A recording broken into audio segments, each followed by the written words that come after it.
Стотици тешки моторни возила кои синоќа беа заглавени на 3 километри од македонско-грчката граница, доцна во ноќта успеале да влезат на македонска територија. 6-километарска колона беше создадена откако бегалците и мигрантите го блокираа патот и не пропуштаа возила да минат по него, кој води до македонската граница.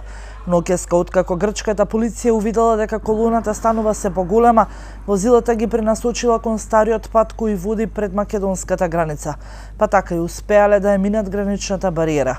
Утрово во 10 часот, грчката полиција ги растера сите бегалци и мигранти од патот и овозможи проток на возилата на патот Богородица Солун. Но бегалците и утрово не се откажуваат.